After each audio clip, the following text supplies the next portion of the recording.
Very good morning, students. Today, let us discuss some of the concepts related to geometry which are essential in physics. Some of the important concepts related to geometry which are essential for learning physics. First of all, in geometry, we have Cartesian coordinate system. Here there is origin, there is some x-axis, there is some y-axis. Now, if you want to specify the position of an object in this plane, its position can be identified by taking the distance along x-axis, distance along y-axis. Suppose this point is located at a distance along x-axis and at a distance y along y-axis like this. So its coordinates are x comma y. If you want to specify the distance of this point from origin, let it be r. The distance of the point from origin is r. Now, if you take this distance as x, obviously this distance is y. If you observe clearly, it's a right angle triangle. In right angle triangle, hypotenuse square is equal to side square plus side square. R square is equal to x square plus y square. Then r is equal to square root of x square plus y square. It will give the distance of the point from origin of the coordinate system. And if you want to find the direction of this point or direction of this vector, later we will study about this position vector or the position of this point with respect to angle. If you want to specify theta, you should say. It is called slope of the straight line. The slope of the straight line is given by tan theta. What is tan theta? Tan theta is given by opposite side y by adjacent side x. So theta is equal to tan inverse y by x. Theta is equal to tan inverse y by x will give the slope of the straight line. R is equal to x square plus y square will give the distance of the point. Similarly, in the same plane, if you have 2 points x1 comma y1, another point x2 comma y2. So this point is attached to origin like this point is attached to origin like this. So its position is represented by r1, its position is represented by r2. I need the separation between these 2 points. It can be identified. The separation between the 2 points r is given by square root of x2 minus x1 whole square plus y2 minus y1 whole square. If one of the point is attached to the origin, then suppose if you take x1, y1 is attached to origin, x1 is 0, y1 is 0, the same formula will be turning to this formula. And slope of the particular straight line, if you want to specify, the slope is given by tan theta is equal to y2 minus y1 by x2 minus x1. Tan theta will give y2 minus y1 by x2 minus x1. If one of the point is origin, like x1, y1 is origin, then x1, y1, if you keep 0, the same formula will come. Similarly, here also slope is y by x. If x1 is 0, y1 is 0, x2, y2 is xy. If it is origin, if it is xy, then the same formulas will be turned to this formula. If you take this as 0, comma 0, if you take this as x, comma y, so these formula will be turning into this formula. And one more type of coordinate system we are using, that is polar coordinate system. This is called Cartesian coordinate system. Cartesian coordinate system. Next I am talking about polar coordinate system. Polar coordinate system. In polar coordinate system, the position of a point is specified by 2 parameters. One is the distance of the point from origin and the angle made by this straight line with horizontal axis. So its coordinates are represented as r comma theta. Its coordinates are represented as r comma theta. They are called polar coordinates. Now, if you want to specify the distance between 2 points in polar coordinate system, how to do? Let us see. Before to that, you tell me, if I take this perpendicular here, and if I name this distance as x, if I name this distance as y, its Cartesian coordinates are given by x comma y. Polar coordinates are given by r comma theta. If I want to relate them, take sin theta here. Sin theta means opposite side by hypotenuse, y by r. It implies y is equal to r sin theta. Similarly, if you take cos theta here, x by r, x is equal to r cos theta. So, if you want to convert Cartesian coordinates x comma y into polar coordinates, they will take the form r cos theta comma r sin theta. So, this is the relationship between polar coordinates and Cartesian coordinates. Similarly, if I want to find the distance between 2 points in polar coordinate system, what I should follow?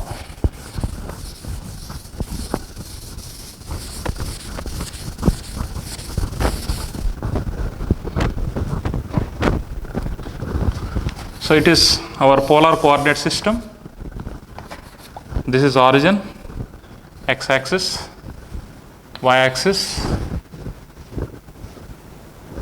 Here is a point P, another point Q is here. Its coordinates are r1 comma theta 1, because this distance is r1, this angle is theta 1. Its coordinates are r2 comma theta 2. So, that means this distance is, this angle is theta 2, this distance is r2. I need the separation between these 2 points. Separation between PQ I need. Let this distance is d. How to find? To find the distance between these 2 points, what procedure I should follow?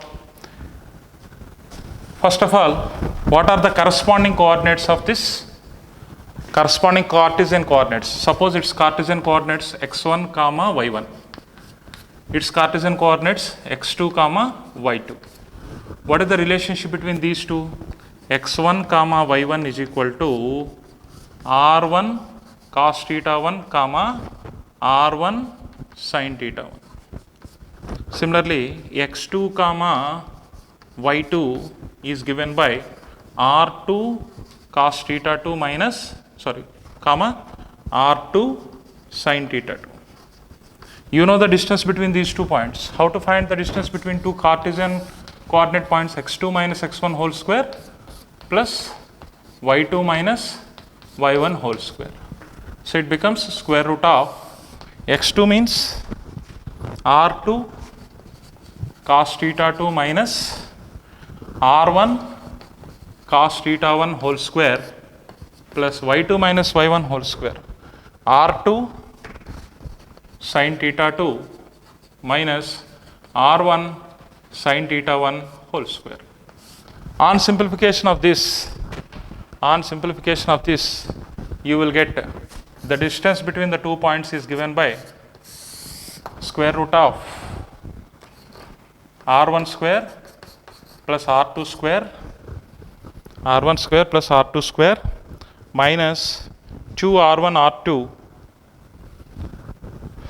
minus 2r1 r2 cos theta 1 minus theta 2. Cos theta 1 minus theta 2. So, this is the formula for finding the separation between those 2 points. Similarly, if you take this angle into consideration, this will be the angle theta 1 minus theta 2. If you want theta 1 value here, theta 2 value here, how to follow? So, theta 1 is tan inverse y1 by x1. If you want theta 1, tan inverse y1 by x1. Again substitute the values of x1 and y1, you will get like that. So theta 2 is given by tan inverse y2 by x2. By using this formula, we can convert polar coordinates into Cartesian coordinates. Like that we can follow. Next.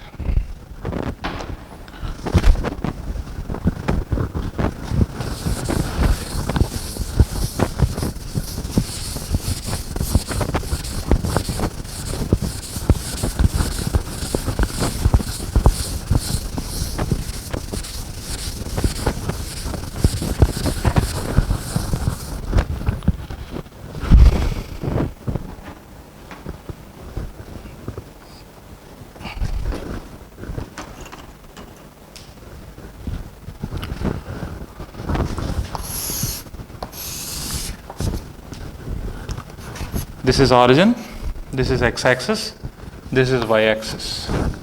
If there is a straight line, the general equation of the straight line is y is equal to mx plus c. Here c will be the y-intercept, m is the slope. How to find slope? Slope is nothing but angle made by the straight line with horizontal. You should take theta into consideration. The slope m is equal to tan theta. Slope m is equal to tan theta. How to calculate the slope? In order to calculate the slope, you take 2 points here. Let the coordinates are x1 comma y1, x2 comma y2. You establish one triangle here. This angle also will become theta. So to find the slope here, tan theta means opposite side by adjacent side. This side length will be, its y coordinate is y2, its y coordinate is y1. So it becomes y2 minus y1. Its x coordinate is x2, its x coordinate is x1. So x2 minus x1. Slope m is equal to y2 minus y1 by x2 minus x1. It will give the slope. Otherwise, if you extend this onto the negative x-axis, here you will find some angle which is the same. So tan theta will give the slope. The slope is given by the formula y2 minus y1 by x2 minus x1. Now, slope may take 3 values. Slope may be less than 0, slope may be greater than 0, slope may be is equal to 0. Slope is less than 0 means negative slope it is. Negative slope, where you will find negative slope. Greater than 0 means positive slope. The third one is no slope or 0 slope. If you want negative slope, tan theta should take negative value. It is possible when theta is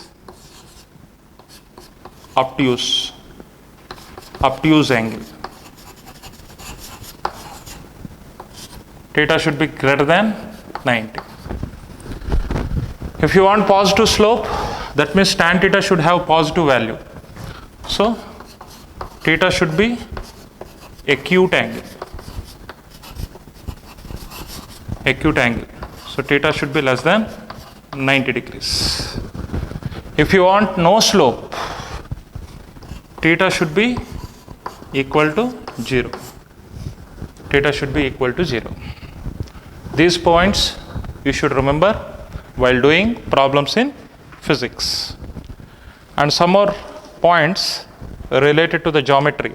Let us discuss now.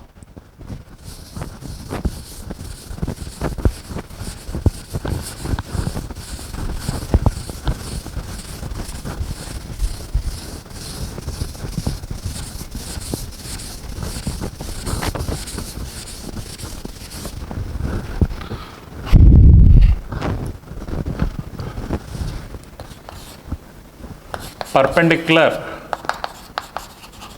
distance of a straight line from a point. perpendicular distance of a straight line from a point. Suppose here is a straight line.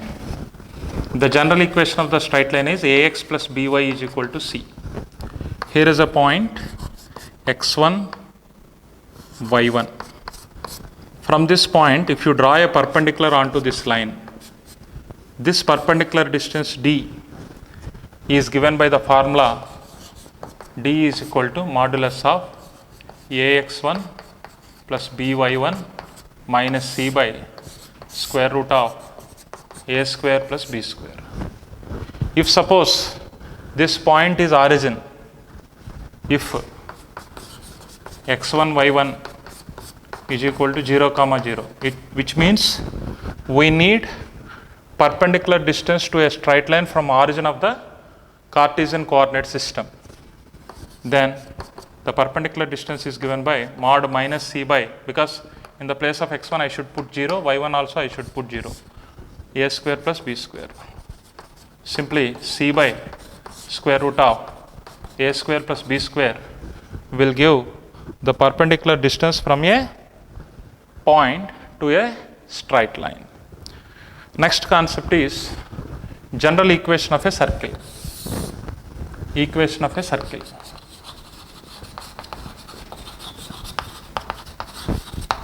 Let me consider a circle. This is a circle whose center is coincided with the origin of the coordinate system. It is x-axis, it is y-axis, its radius is r. The general equation of a circle is given by x square plus y square is equal to r square. In the similar way, if the same circle whose center does not coincide with the origin, his center is at a point x1 comma y1, then radius is r. Its general equation is x minus x1 whole square plus y minus y1 whole square is equal to r square. If you keep x1 y1 as 0 comma 0, again you will get the same equation. This is the general equation of a straight line. In most of the problems we are using that general equation. Next,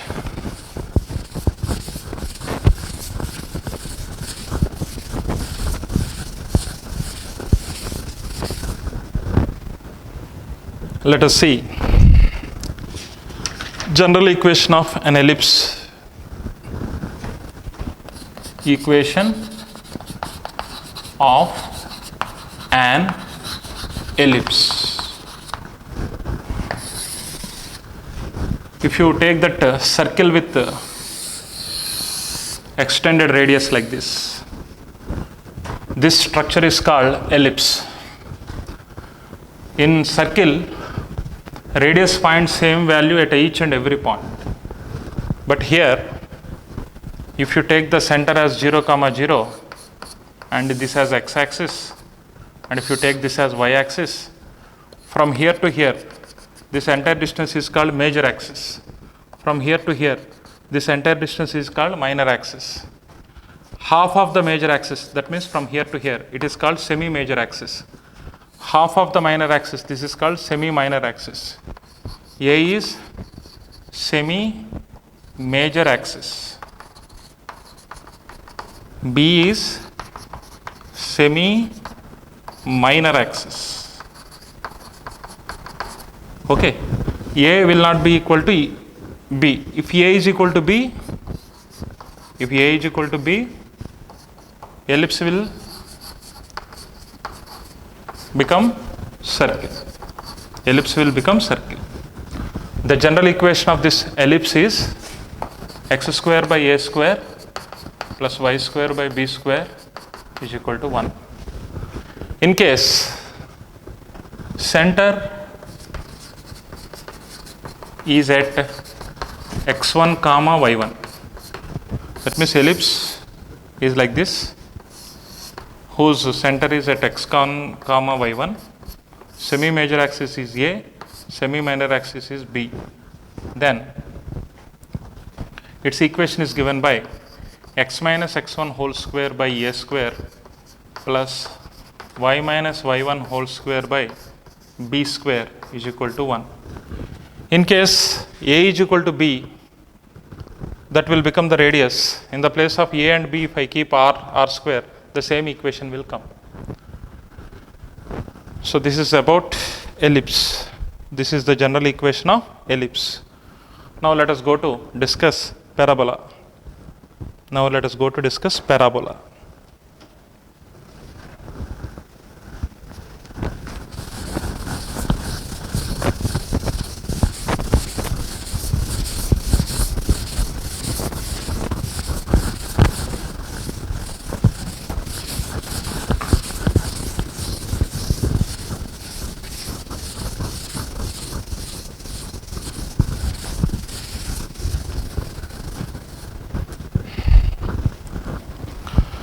The general equation of parabola.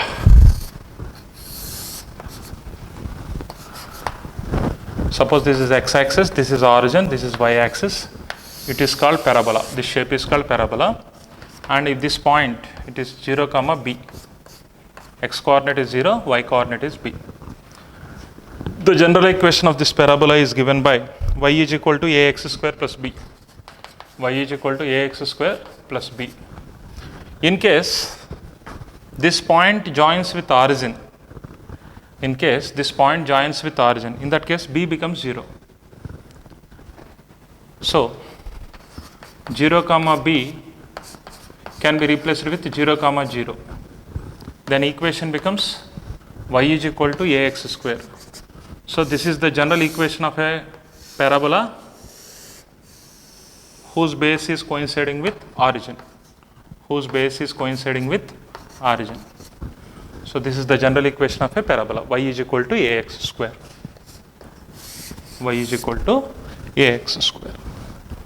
Similarly, one more structure we need to learn, that is equation of rectangular hyperbola. X proportional to 1 by y, which implies x is equal to some constant into 1 by y. So xy is equal to c. C means constant.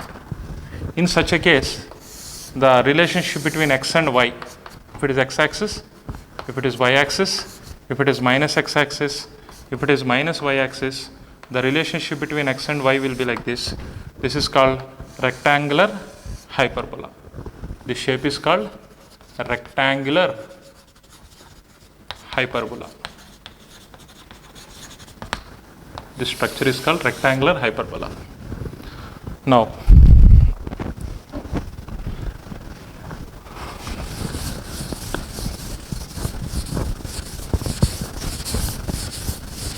let us discuss some more ideas which are essential for learning physics. One among them is componendo-dividendo rule.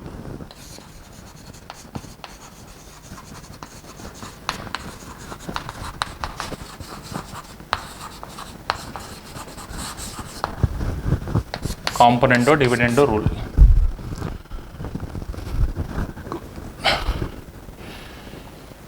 If suppose A by B is equal to C by D,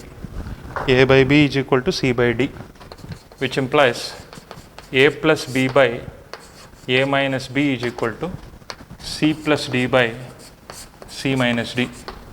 This rule is called componendo-dividendo rule. Sometimes they will give over R.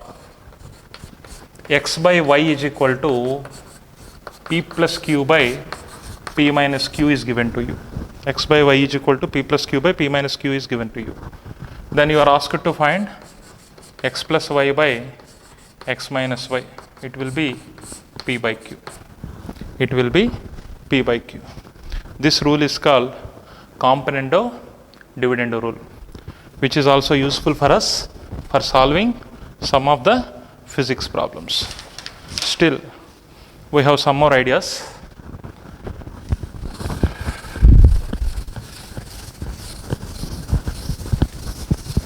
You know that?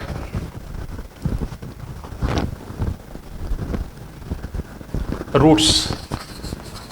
Roots means square root of a number 1.414, square root of 3 1.732. Like that we have square roots. So root x is nothing but x power half. Cube root x means x power 1 by 3. This is called square root. Nth root x means x power 1 by n. 1 by mth root x means 1 by mth root x means 1 by x power 1 by m, that becomes x power minus 1 by m. So wherever they are necessary, we are using these values. You just try to recollect those formulae. Now, one more important theorem we are using in physics is binomial theorem. One more important theorem we are using in physics is binomial theorem.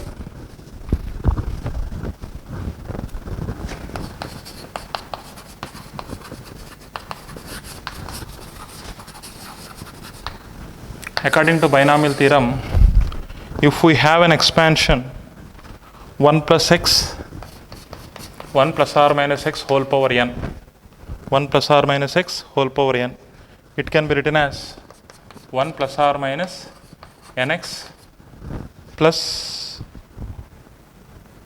n into n minus 1 into factorial 2 into x square. Already we discussed about the factorial notation.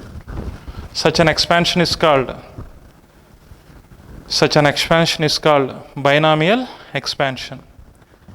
Here, if x is very less than 1, then 1 plus or minus x whole power n, you can take like it as 1 plus or minus nx.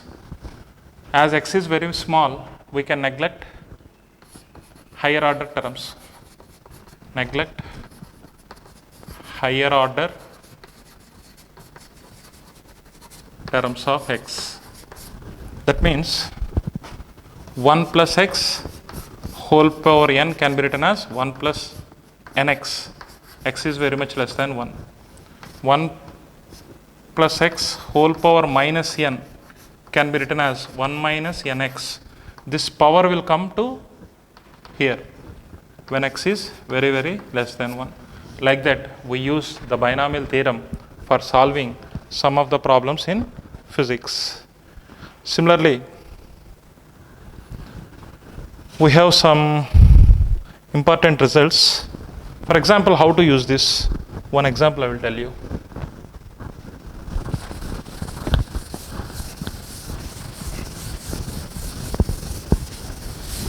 The question is,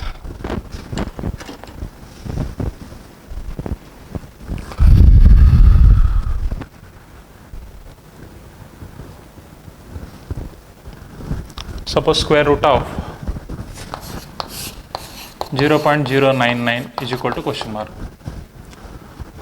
That is nothing but square root of 0.099 can be written as square root of 1 minus 0.001. 1 minus 0.001. Is it correct? 1 means 1.000 minus 0.001. That is okay. It can be written as 1 minus 0.001 whole power 1 by 2. As you see, it is in the form of 1 minus x whole power n. Here x is very much less than 1. Then you can approximate it as 1 minus nx. So approximately square root of 0.099 is equal to 1 minus 1 by 2 times of 0.001. That is 1 minus 0.0005. It becomes almost 0.9995. Approximately the result of that root value, you can do like that. So this is the way we use binomial expression, binomial approximation.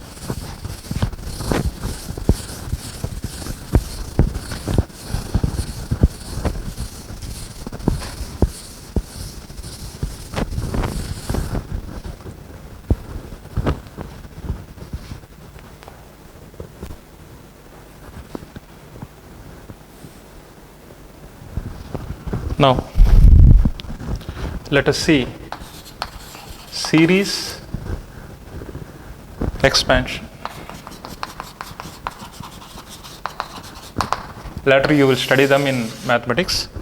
For time being, I am telling you the series expansion a plus b whole power n. It can be written as a power n plus n by 1 factorial into a power n minus 1 into b power 1.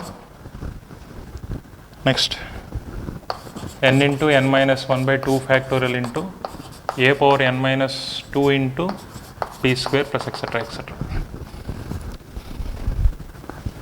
Similarly, e power x, if you need, its expansion is like this: 1 plus x plus x square by factorial 2 plus x cube by factorial 3 plus etc. etc. Similarly, log 1 plus or minus x to the base e, its expansion is plus or minus x minus x square by 2 plus or minus x cube by 3 minus x power 4 by 4 plus or minus x power 5 by 5 minus x power 6 by 6 plus or minus etc. etc. That is the expansion of log 1 plus x. Similarly, if you take sin x expansion, it is in the form of x minus x cube by factorial 3 plus x power 5 by 5 factorial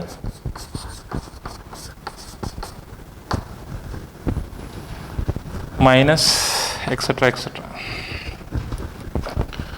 Cos x, if you see, here x is in radians.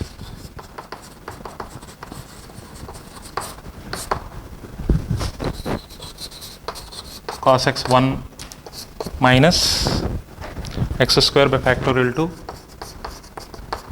minus x power 4 by factorial 4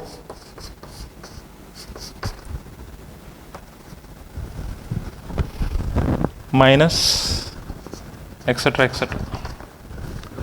Similarly, you may take tan x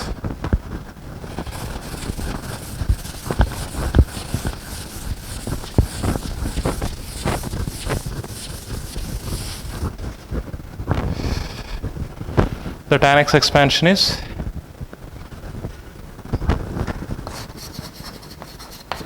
x plus x cube by 3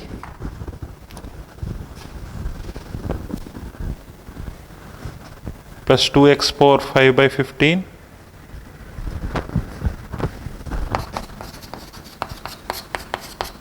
plus etc. etc. Likewise, for every trigonometric function, we will have some series expansions. So, you follow through all these formulae such that you can do your physics with much more clarity. All these derivations and the explanations related to these expressions and formulae you will learn in your mathematics classes. Thank you.